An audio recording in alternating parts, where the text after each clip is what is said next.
আপনার দক্ষিণ দিনাজপুরের মাটিতে ঈদে মিলাদুন নবী, উত্তর দিনাজপুরে ঈদে মিলাদুন নবী, মালদা জেলাতে ঈদে মিলাদুন নবী, মুর্শিদাবাদে ঈদে মিলাদুন নবী, বীরভূমে ঈদে মিলাদুন নবী, ওয়েস্ট বেঙ্গলে ঈদে মিলাদুন নবী, ইউপিতে ঈদে মিলাদুন নবী, বিহার রাজ্যে ঈদে মিলাদুন নবী, মহারাষ্ট্রে আপনার ঈদে মিলাদুন নবী। মর্যাদাকে একত্রিত করলাম। ভারতবর্ষে ঈদে মিলাদুন নবী, বাংলাদেশে ঈদে মিলাদুন নবী, পাকিস্তানে ঈদে মিলাদুন নবী, অস্ট্রেলিয়াতে ঈদে মিলাদুন নবী, ইন্দোনেশিয়াতে ঈদে মিলাদুন নবী, আফগানিস্তানে ঈদে মিলাদুন নবী, আরব দেশে ঈদে মিলাদুন নবী, মদিনাতুল মুনাওয়ারায় ঈদে মিলাদুন নবী। হে মুসলমান, আপনাকে আজ বলতে চাই, সমস্ত পৃথিবীতে যেখানে যেখানে আমার নবীর আশিক বসবাস করে, আমার নবীর চাহিদাওয়ালা বসবাস করেন, সেখানে সেখানে ঈদে মিলাদুন নবী পালন করা হয়। তাহলে ঈদে মিলাদুন নবীকে আজ যদি বর্তমান সময় সোশ্যাল মিডিয়াতে কেউ ভাষণ দিতে গিয়ে বলে ঈদে মিলাদুন নবী পালন করা চলবে না, এটি বেদাত, নবীর জামানায় ছিল না। আপনাকে প্রথমত বোঝাতে চাই মুসলমান, মস্তিষ্ক ঠান্ডা করে বোঝার চেষ্টা করবেন। আপনি বুঝবেন নবীর চাহিদাওয়ালা, নবীর দিওয়ানা, নবীর প্রেমিক কখনো এই কথা বলতে পারে না, নবীর প্রেমিকের কথা কখনো বলবে না। ঈদে মিলাদুন নবী পালন করা যায় না, বরং সেই সমস্ত ব্যক্তিরাই বলবে যাকে নবীর চরণ খারাপ লাগে, নবীর ধরন খারাপ লাগে, নবীর আগমনে যে খুশি হয়নি, সেই এই কথা বলতে পারে। আচ্ছা বলুন তো, এই ফয়জুল্লাহপুর গ্রামবাসী বৃন্দ, আজ অত্র এলাকার সুন্নি মুসলমানগণ, আপনি জালসা শ্রবণ করতে এসেছেন, নবী আসাতে আপনি খুশি না বেজার? একটু জোরে বলতে হবে। নবী আসাতে আপনি খুশি, কারণ আপনি যে পিতাকে পেয়েছেন নবীর কারণে, আপনি যে মাতাকে পেয়েছেন নবীর কারণে, আপনি যে আজকে দেশকে পেয়েছেন নবীর কারণে, আপনি যে আজকে রাষ্ট্রকে পেয়েছেন নবীর কারণে, আপনি সমস্ত কিছু নবীর কারণে পেয়েছেন।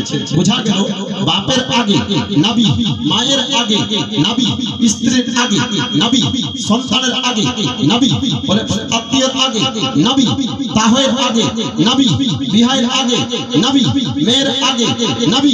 মুসলমানান ইসলাম সমগ্র জাহানের দৌলত মৌলত থেকে, ধন দৌলত থেকে আগে নবী। বুঝা গেল মুসলমান, আমার আকায়ে দো আলম সাইয়্যিদুল মুরসালিন, খাতামুন নবিয়্যিন, রাহাতুল আসিকিন, মুরাদুল মুস্তাকিন, শামসুল আরিফিন, সিরাজুস সালিকিন, মিসবাহুল মুকাররাবিন, সাইয়্যিদনা মুহাম্মদুর রাসূলুল্লাহ সাল্লাল্লাহু আলাইহি ওয়াসাল্লাম, তিনি বলছেন যে সমস্ত জাহানের থেকে যদি তুমি মুমিন হতে চাও, এ বান্দা শোনো, নিজের মা থেকে, নিজের বাপ থেকে, নিজের ভাই থেকে, নিজের আত্মীয় স্বজন থেকে, সমস্ত দৌলত থেকে আমাকে বেশি ভালোবাসতে হবে। এটাই হচ্ছে কামিল মুমিনের পহচান।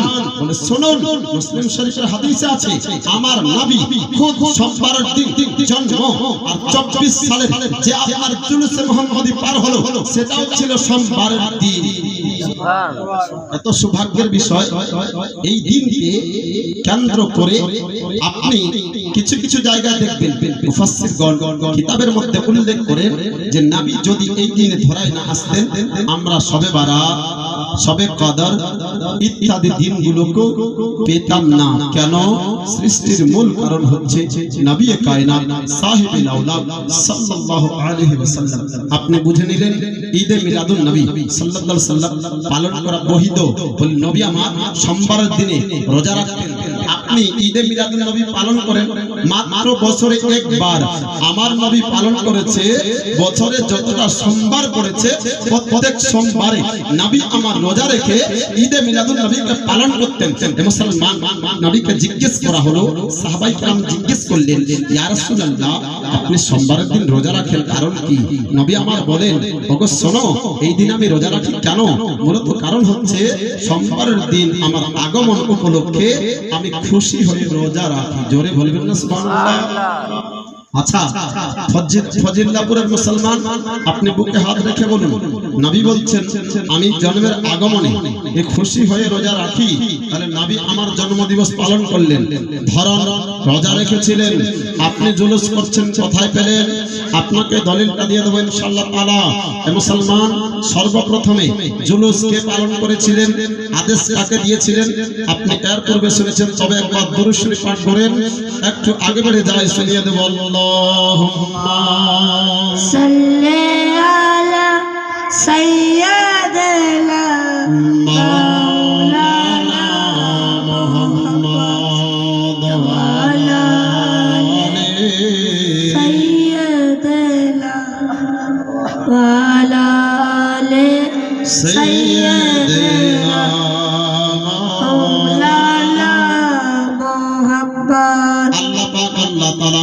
তিনি জানিয়ে দিয়েছেন পৃথিবীর জমিনে এই সুন্নি মুসলমানেরা আপনি আজকে শুনে যান রাতের বেলা বসে জালসা থেকে পয়গাম দিতে চাই আমার বিশ্ব নবী হাবিবুল্লাহকে ধরার বুকে প্রেরণ করার পূর্বে আল্লাহ বলেছিলেন জিবরিল সমস্ত ফেরেশতা বর্গদেরকে ডেকে দাও আল্লাহ তাআলা যেমনই বলেছিলেন হযরতে জিবরিল আলাইহিস সালাতু ওয়াস তাসলিম সমস্ত ফেরেশতাদেরকে ডাকলেন ডাকার পরে বলেন রব্বুল আলামিন আপনি ডাকতে বললেন আদেশ করেছিলেন আমি ডেকে দিয়েছি একটু বলুন কারণটা কি আমার আকা মুস্তাফা শাহনশাহী কিরদারকে পৃথিবীর জমিনে আজকে প্রেরণ করা হবে এই ফজিলাপুরের মুসলমানেরা আজ এখান থেকে বসে বসে আপনাকে বলতে চাই আল্লাহ তাআলা রব্বুল আলামিন তিনি বললেন জিবরিল যাও জান্নাতের ভিতরে প্রবেশ করো জান্নাত থেকে তিন খানা ঝান্ডা নিয়ে আসো বান্দা বান্দীরা আপ ঝান্ডা যদি আপনার বাড়িতে লাগান অনেক মানুষ আপনাকে প্রশ্ন তুলে দেয় আমি ফকির খুশ মোহাম্মদ আপনার কাছে প্রশ্ন রেখে গেলাম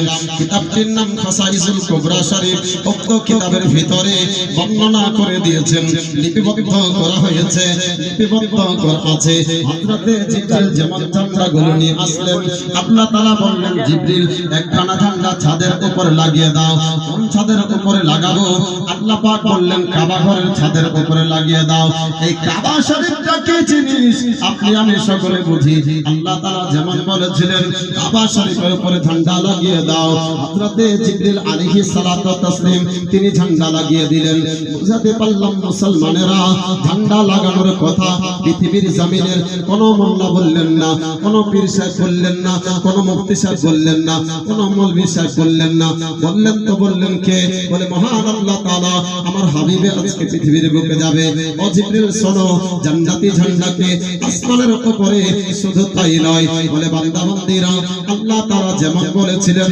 হযরতে জিবরিল আলাইহিস সালাতু ওয়াস তাসলিম তিনি ঝান্ডা লাগিয়ে দিলেন ও পৃথিবীর জমিনের মুসলমানেরা আপনাকে বুঝিয়ে দিতে চাই আল্লাহ তাআলা যেমন বললেন জিবরিল ঝান্ডা লাগিয়েছেন দ্বিতীয় ঝান্ডা মা আমিনার বাড়িতে লাগিয়ে দাও তৃতীয় ঝান্ডা কোথায় লাগাবো মতভেদ রয়েছে কেউ বলছেন বাইতুল মুকাদ্দাসে যেটা ফিলিস্তিনের মাটিতে অবস্থিত এই সুন্নি মুসলমানেরা আল্লাহ তাআলা বললেন জিবরিল এইখানে ঝান্ডা লাগিয়ে দাও পৃথিবীর জমিন থেকে প্রমাণিত হয়ে গেল আল্লাহ পাক রব্বুল আলামিন তিনি বললেন ঝান্ডা লাগাতে হযরতে জিবরিল লাগিয়ে দিলেন আজ বলতে চাই মুসলমান লাগানে वाला হলেন জিবরিল আদেশ করলেন আমার খোদা